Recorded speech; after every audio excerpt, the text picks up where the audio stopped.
राधे राधे, जय श्री कृष्ण। वैशाख मास की कथा का तीसरा अध्याय शुरू करने जा रहे हैं। नारद जी बोले, जो मनुष्य श्रेष्ठ ब्रह्मांड को पंगल दान करता है, ब्राह्मण को उस पर सुख से सुलाकर ठंडी ठंडी हवा करता है, तो संपूर्ण धर्मों के साधन से उसका शरीर निरोग रहता है। इस दान से सब ताप शांति दूर हो जाते हैं। वह मनुष्य योगियों से भी दुर्लभ पद पाता है। जो मनुष्य वैशाख में धूप के थके हुए ब्राह्मणों को सुंदर श्रम नाशक पंगल दान करता है, वह मनुष्य के कष्ट नहीं भोगता। उससे पंगल पर ब्राह्मण के शयन करने से जीवन भर के जाने अनजाने के किए हुए पाप नष्ट हो जाते हैं। हे राजन, जैसे अग्नि के स्पर्श से कपूर जल जाता है, वैसे ही पंगल देने वाला मनुष्य निश्चय ही ब्रह्मपद पाता है। जो मनुष्य वैशाख मास में शैया दान करता है, इसी जन्म में सब सुखों को भोगता है। उसके कुल की वृद्धि होती है, कोई रोग नहीं होता, उसे बड़ी आयु, निरोगता, यश और धैर्य मिलता है। उस धर्मात्मा के कुल में 100 पीढ़ी तक कोई अधर्मी नहीं होता। इस मास में दान आदि करने का अपार फल होता है। वैशाख के धर्म को इस तरह करने वाला धर्मात्मा पुरुष सब भोगों को भोग कर अपना शरीर त्यागता है। जो वेद पाठी ब्राह्मण को तकिया दान देता है, उसके सभी पाप नष्ट हो जाते हैं और अंत में ब्रह्मपद प्राप्त होता है।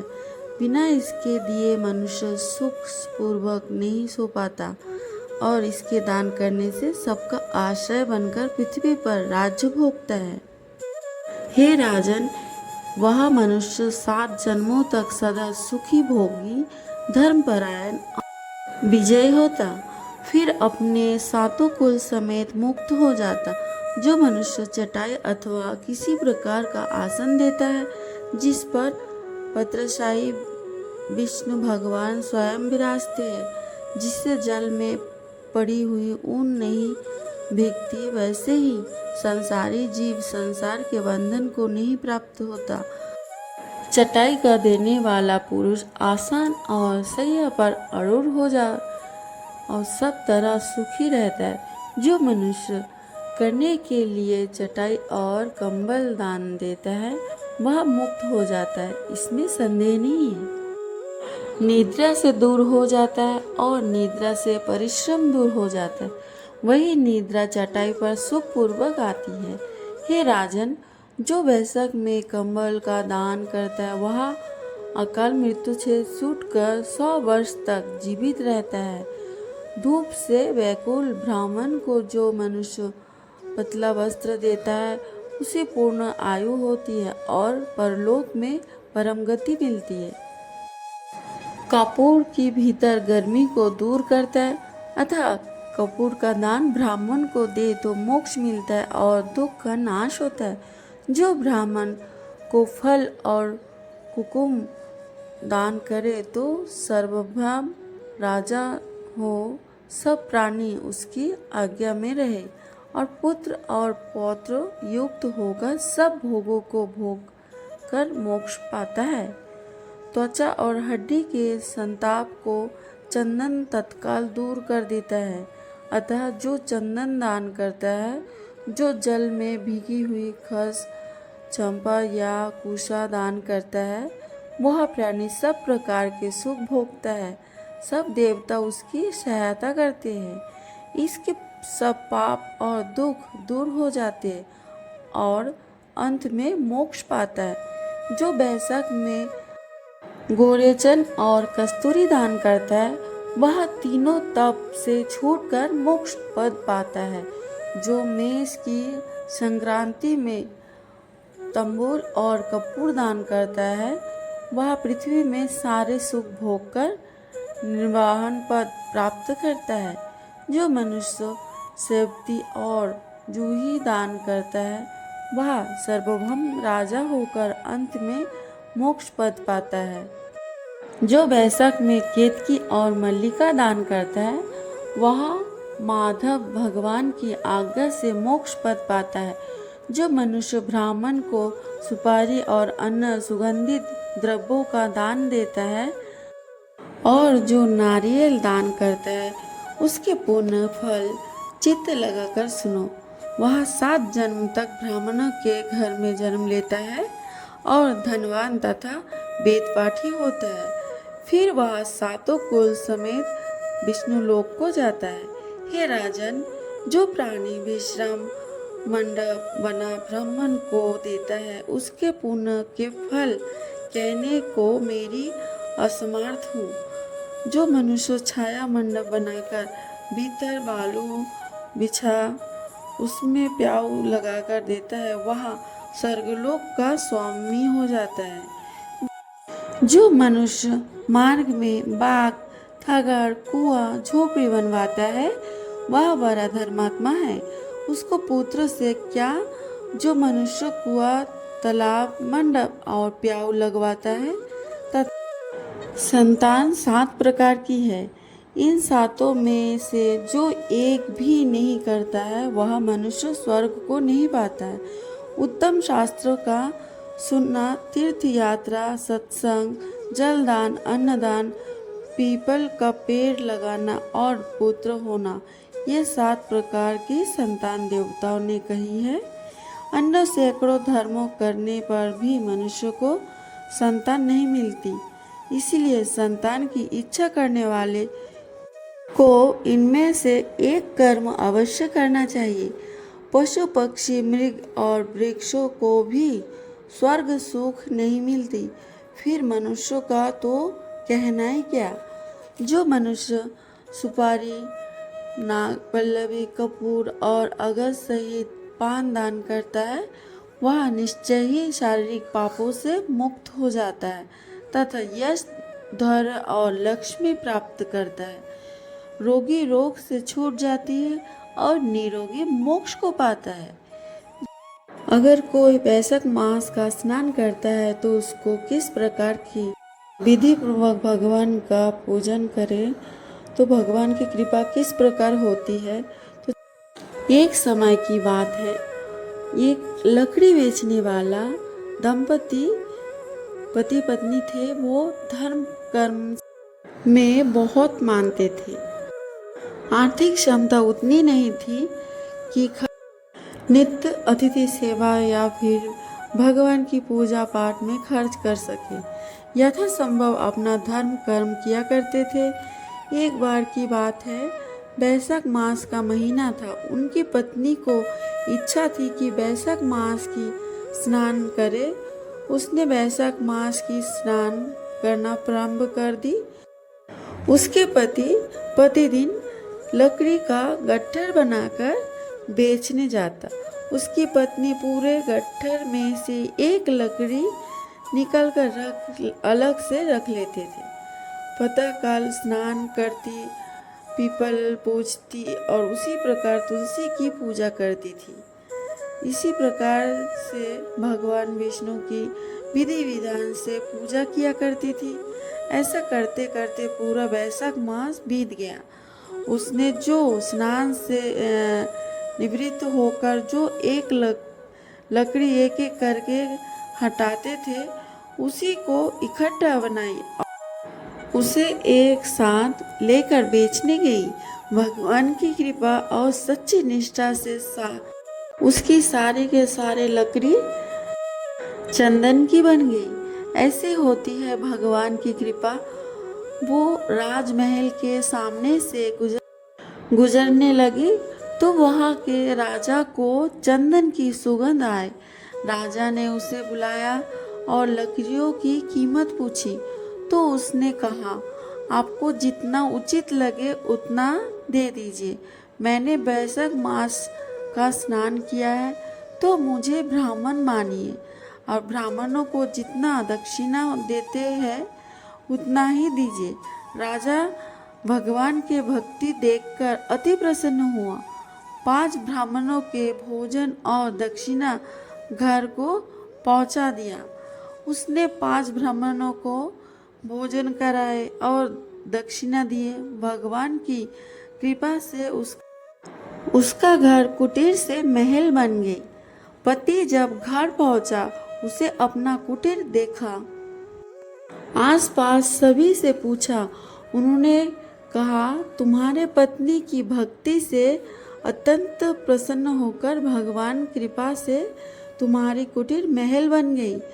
पति की आवाज़ सुनकर पत्नी जब बाहर आई तो पति को बहुत गुस्सा आई।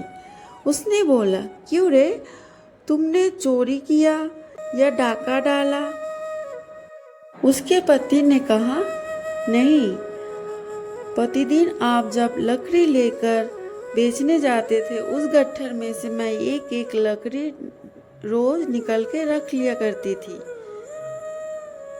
प्रातःकाल स्नान करती, पीपल की पूजा करती और तुलसी की पूजा करती थी।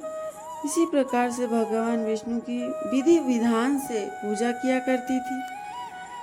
करते करते पूरा वैशाख मास बीत गया और स्नान से निवृत्त होकर जो लकड़ियाँ एक एक करके हटाते थे, उसी को इकट्ठा बनाई और उसे एक साथ लेकर बेचने गई। भगवान की कृपा से और सच्ची निष्ठा से सारे के सारे लकड़ियाँ चंदन की बन गई। ऐसे होती है भगवान की कृपा से। वो राजमहल के सामने से गुजरने लगी तो वह उसके राजा को चंदन की सुगंध आई। राजा ने उसे बुलाया और लकड़ियों की कीमत पूछी तो उसने कहा, आपको जितना उचित लगे उतना दे दीजिए। मैंने वैशाख मास का स्नान किया है तो मुझे ब्राह्मण मानिए। ब्राह्मणों को जितना दक्षिणा देते हैं उतना ही दीजिए। राजा भगवान के भक्ति देखकर अति प्रसन्न हुआ। 5 ब्राह्मणों के भोजन और दक्षिणा घर को पहुंचा दिया। उसी से मैंने 5 ब्राह्मणों को भोजन कराए और दक्षिणा दिए। ब्राह्मणों के आशीर्वाद से घर धन धान्य से भर गए, कुटीर महल बन गई। फिर दोनों दान पुण्य करने लगी और अतिथियों की सेवा में लग गए। ऐसे होती है भगवान की कृपा, जिससे के भक्ति में निष्ठा हो, धैर्य हो। सूत देव मुनि राजा जनक को वैशाख स्नान दान, विशेषकर छाता, जूता, जल और धूप से संताप महात्माओं की सेवा का महत्व बताते हैं। इसमें जल, कुंभ और छाया दान को पितरों की तृप्ति और संयोजक मुक्ति का साधन बताया गया है। जनक सुतदेव संवाद। विदय राज जनक ने मुनि सुतदेव से पूछा कि वैशाख मास में भगवान विष्णु की प्राप्ति के लिए किए जाने वाले धर्मों की महिमा क्या है।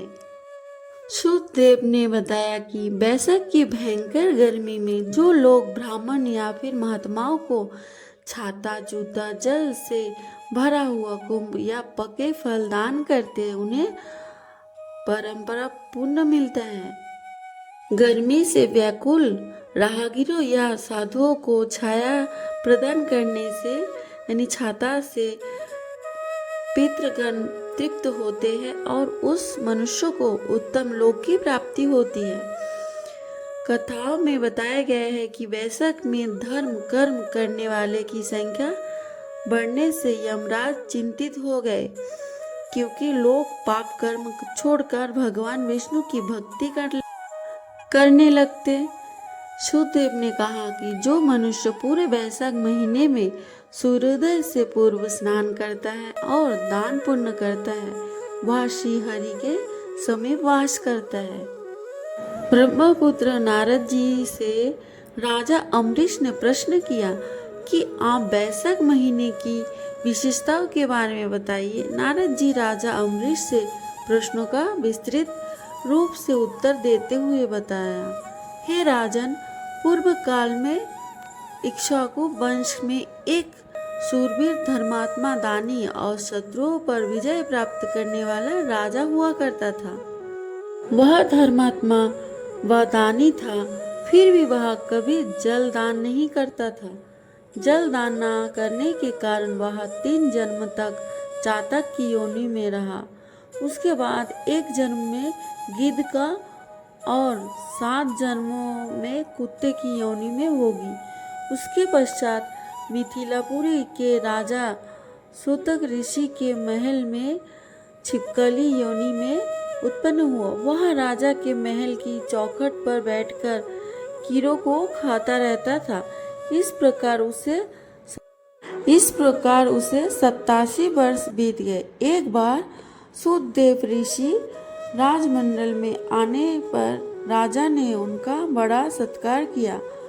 मधुपूर्वक आदि से उनका पूजन करके उनके चरणों धोकर अपने माथे पर जल लगाया। इस जल की एक बूंद उस छिपकली पर भी पड़ी। जल की बूंद पड़ते ही छिपकली पवित्र हो गई और उसके अनेक जन्मों का ज्ञान हो गया। वह पुकार के बोली, ब्राह्मण देवता मेरी रक्षा करो। ऐसे आश्चर्ययुक्त वचन सुनकर ऋषि कहने लगे कि तुम कौन हो और तुम इतना विलाप क्यों कर रहे हो? तुम अपना दुख मुझे कहो, मैं तुम्हारा उद्धार करूंगा। छिपकली सारे और दुखों की सुनकर ऋषि बोले, मैंने अपने ज्ञान चक्षु से यह जान लिया है कि तुम यद्यपि बड़े धर्मात्मा राजा थे, परंतु तुमने भगवान के प्रिय वैशाख मास में ब्राह्मणों को जल दान नहीं किया, कुपात्रों को ही दान देते रहे। तुमने ना तो वैशाख मास में जल दान किया और ना ही साधु सेवा की। इसी कारण दुख भोग कर रहे हो। अतः जो मैंने वैशाख मास की पुण्य किए हैं वह मैं तुम्हें अर्पण करता हूँ। ऋषि ने ऐसा संकल्प करके वैशाख मास के एक दिन की स्नान का फल का संकल्प उस छिपकली के ऊपर फेंक दिया। राजा छिपकली योनि से मुक्त होकर कुत्स्य नामक प्रभावशाली राजा बन गए और गुरु वशिष्ठ जी के उपदेश से वैशाख मास के जल दान तथा स्नान से भगवान की मुक्ति को प्राप्त हो गया। जो वैशाख में तापनाशक छाछ का दान करता है वह विद्वान और धनवान होता है, उसमें संदेह नहीं है, क्योंकि गर्मी की ऋतु में तक्र के समान कोई दान नहीं। इसीलिए गर्मी के कारण थके हुए ब्राह्मणों को छाछ का दान करे। जो मनुष्य नींबू रस और नमक डालकर अरुणिनाशक छाछ का दान करता है वह मोक्ष पाता है। जो गर्मी में व्याकुल ब्राह्मणों को दही की लस्सी पिलाता है उसके पुण्य फल कहने की मुझमें सामर्थ्य नहीं है। वैशाख मास खासकर माधव मास कहा जाता है क्योंकि यह भगवान विष्णु का अत्यंत प्रिय है। इस महीने में की गई पूजा का फल अक्षय यानी कभी नष्ट नहीं होने वाला है। इस प्रकार चैत्र की अमावस्या को कस्तूरी कपूर मल्लिका खस आदि वस्तु से युक्त जलकुंभ का दान करने पर पितृस्वर्ग के लिए करता है।